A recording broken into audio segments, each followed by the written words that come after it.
Catch 'em all.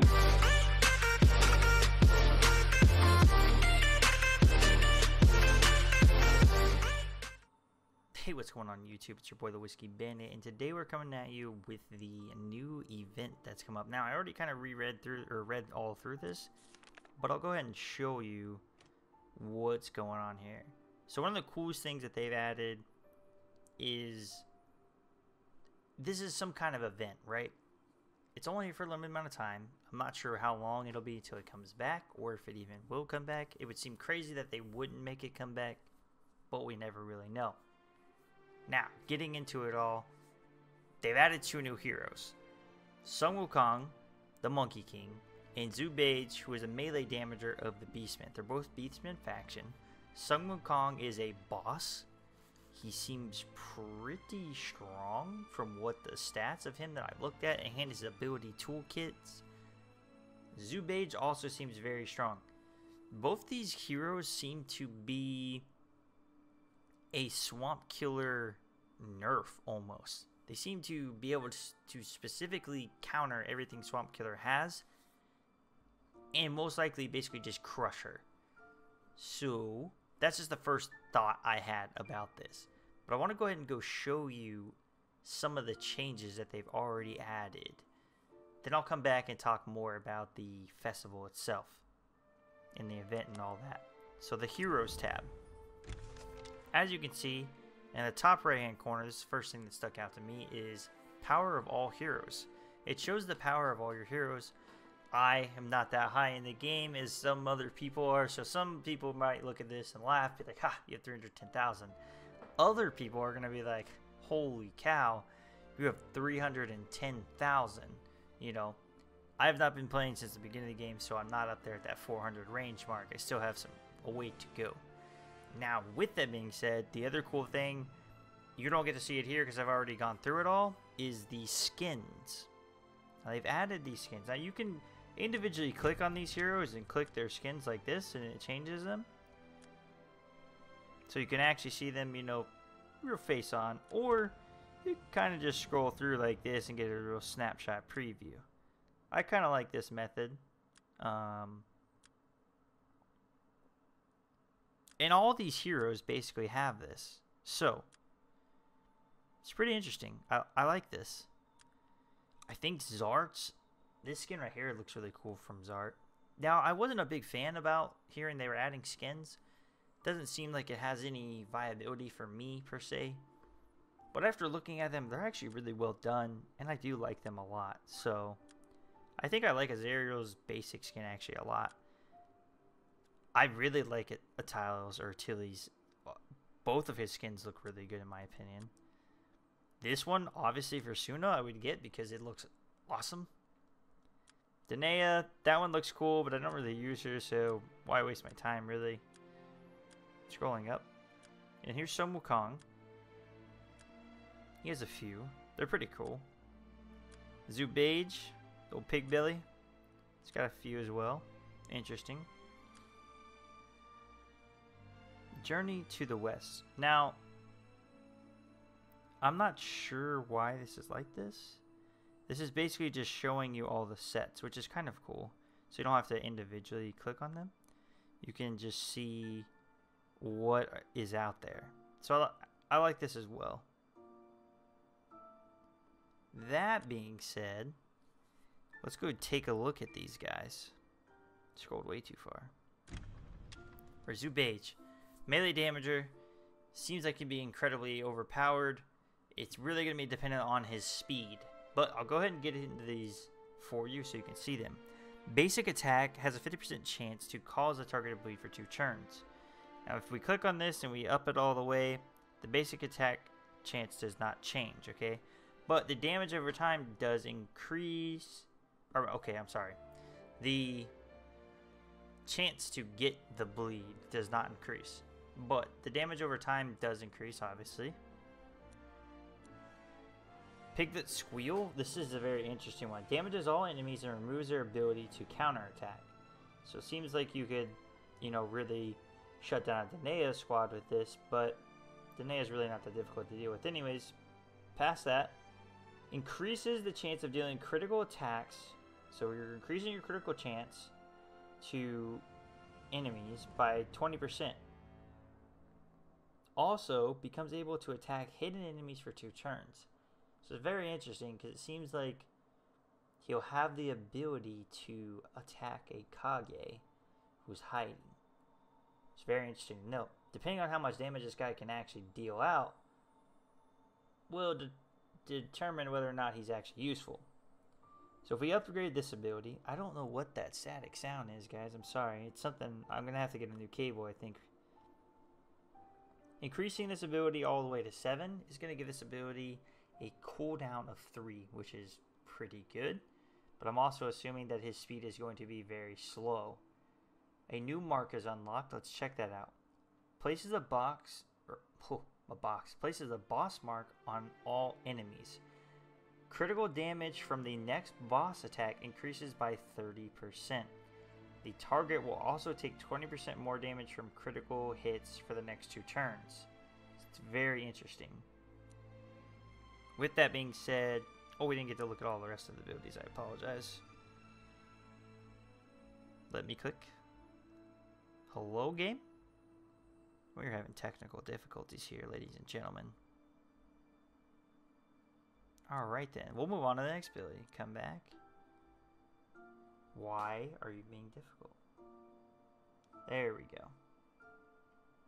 Maxing this all the way out again, sorry. Puts us at, like I said, a 3 ability cooldown. A mark is unlocked. Bonus to critical chance is going to go up to 40%. That's what I really wanted to show you, which is why I kept clicking on this. 40% chance to deal critical damage. Now, I don't know if that's going to be a buff on our heroes or a debuff on them that makes them more susceptible to critical hits. Let's look at this. The target cannot dodge this powerful attack. The target's dodge has a 30% chance of being reduced to 0 for 2 turns. When you upgrade this all the way, it becomes a 5 ability cooldown from 6. The chance to reduce dodge goes to 70%, and the effect lasts for 3 turns. That's huge. That's kind of what I was talking about when I was saying you can really focus out a swamp killer with this. If she's not able to dodge because this ability hit her for 3 turns, swamp killer will get wrecked very fast. Let's go ahead and look at his last one, a passive here. So basically he has a Zerial type passive. But it actually is a little bit more overpowered, if you will. So he will survive the first attack that brings him down, to what should be death, keeping him at 1 HP. At the start of every turn, though, he has a 50% chance to remove 1 debuff. I want to bring this back a second real quick. That's not saying once this happens. That is saying at the start of every turn from the very beginning. He has a 50% chance of removing 1 debuff on him. Also has a 30% chance of removing 1 debuff on any other Beastman character. And then half that chance to remove a debuff from any other ally from any other faction. Now what's awesome about this, if you go and bump this ability up, he's going to have a 60% chance to remove debuffs from Beastmen. 60% chance to remove debuffs from Beastmen, which means there's a 30% chance to remove debuffs from all other heroes. Now, going up 1, you realize he's not only removing 1 debuff anymore, now he's removing 3. So, and his chance to remove a debuff on himself goes to 80%. So this guy could be very, very powerful. It'll really depend on what his speed comes out to when he's maxed out at gear 10. But it seems great. Seems really, really great. Seems like a great hero to have. Sun Wukong, the boss of the Beastmen. Now his base speed is 205, which leads me to believe he is going to be an incredibly fast hero.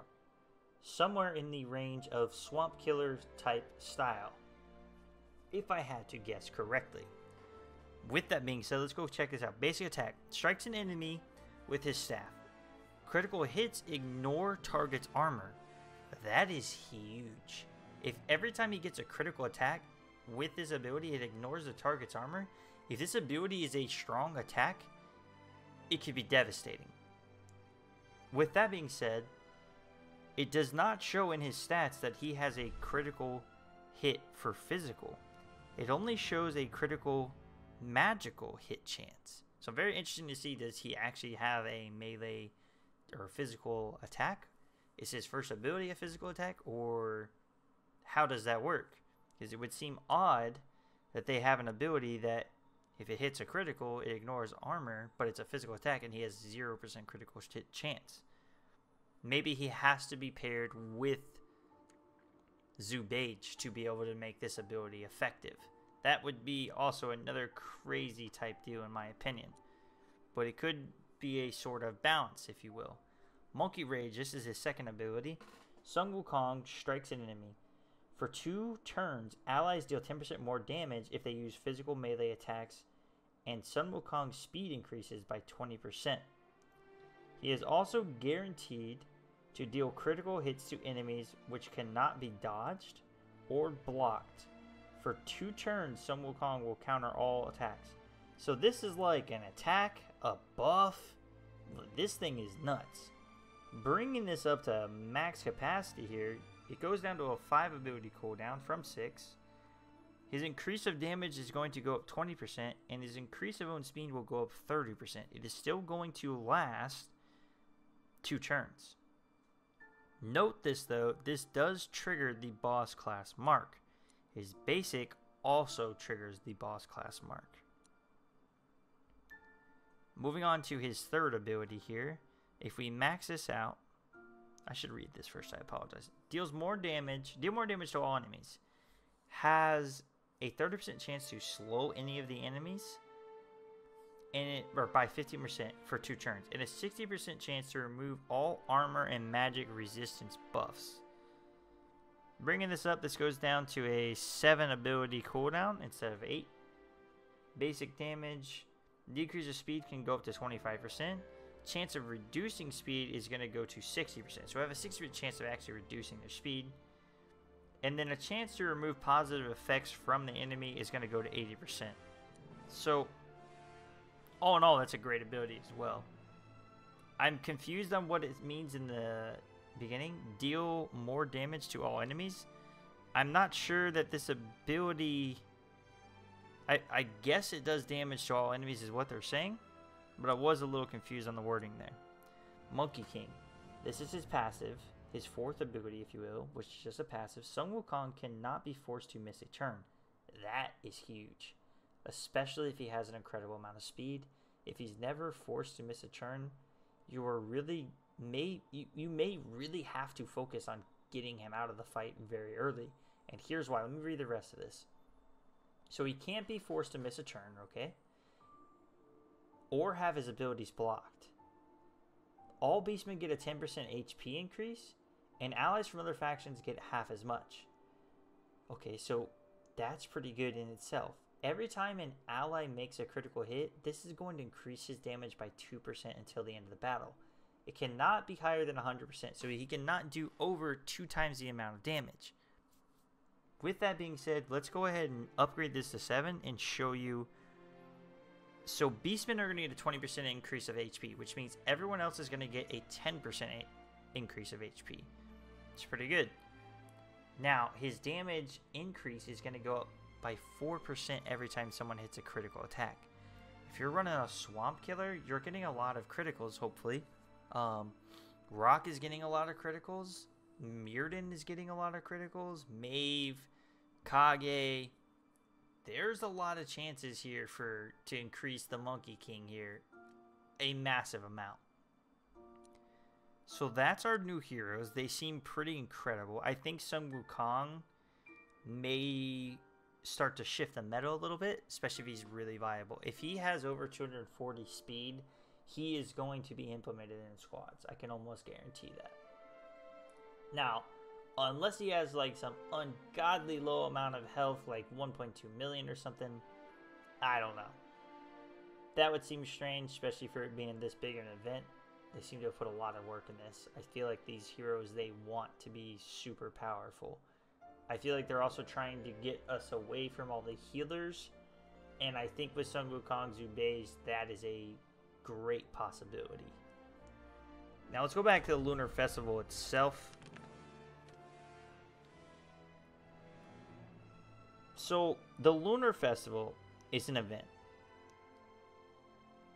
The energy is going to replenish over time for this event. And in this event, you can obtain moonstones, free gifts, and other rewards. I assume these moonstones are the currency that you will spend in the Lunar Festival shop. With that being said, once you complete everything in the Lunar Festival is when you get Zubage unlocked. You get 50 of his shards. The event will begin on the 31st of January and runs for runs through February 11th. Okay, so there is a little bit of time for that. Now, fireworks, this is interesting. So, it says launch fireworks in the Lost Scrolls missions and in the Fire Gates raid to defeat your enemies. Oh, Firegate raids. So maybe there are multiple raids for different tiers. Like the, tier Portal 1, Portal 2, and Portal 3 to the unknown. Maybe it's the same exact setup. That'll be interesting. You can use fireworks to banish evil spirits, it says. Blue fireworks are going to remove any debuff from your allies. Red fireworks remove a buff from the enemies. And yellow fireworks deal massive damage. You can buy fireworks and send them to friends or obtain them as a reward for completing campaign and Valley of Treasure missions. You cannot get these right now. I've already tried that. So if you want to wait, stack up on energy and things like that, that can be done as well. New raid, the Fire Gates. Complete the Lost Scrolls missions to obtain the Fire Gates stones. So you're going to have to do the event to do the raid. That's just how it works. I think that's a cool concept. I think it's difficult to try and balance everything though now. So we'll see how you balance a normal raid and the Lunar Festival raid, or if it doesn't even let you do both. We'll have to see how that all works out. The unique golden fish rewards obtained from Fire Gates can be exchanged for Sun Wukong shards. So, golden fish are the rewards you get from the new raid. You need those for the Lunar Festival shop to buy Sun Wukong shards. The Fire Gates is available from February 5th until the 11th. So you only have 6 days for that. So you're really gonna have to grind that out with your clan. You really have to grind that out with your clan. But that being said, you're allowed to do as many times as you want. It just depends on how many of the stones you can get to actually run the raid. Now gifts, they've added in a bunch of gifts. You can buy gifts, send them to your friends, keep them for yourselves. You can obtain free gifts for completing the campaign, Valley of Treasures, and the Lost Scroll missions. Other gifts that are premium, I guess, will be available to purchase for gold in the gift shop. Gift shop closes on February 11th. Don't miss out, they say. They're going to next talk about skins and then some balance changes. They've added 30 players for the 50 to 65 raid. Awesome, thank God. I know everyone wanted that. Increase the number of healing kits you get from the challenge. Okay, perfect. The number of attempts of in-campaign hard mode missions no longer decreases if you lose the hard mode mission. That is a very good update or balance, if you will. Bug fixes. These are kind of, I'm just going to let you read these yourselves. I can't really say that I've seen most of these happen to me, so obviously they've affected other players, and that's why they've been brought up to attention, and they fix them. So with that being said, guys, we're going to wrap this video up. I will have a massive amount of coverage on the Lunar Festival as it begins, and I will grind out these videos for you over and over and over again. We will probably have more than 1 or 2 in a week when the Lunar Festival comes out. I'm going to try and get us a handful of information to try and show you how to do them most effectively, how to grind things most effectively. That way you guys can get these new heroes as fast as possible and as easy as possible. With that being said, hope you guys enjoyed the video, and I'll be back here soon. Thanks.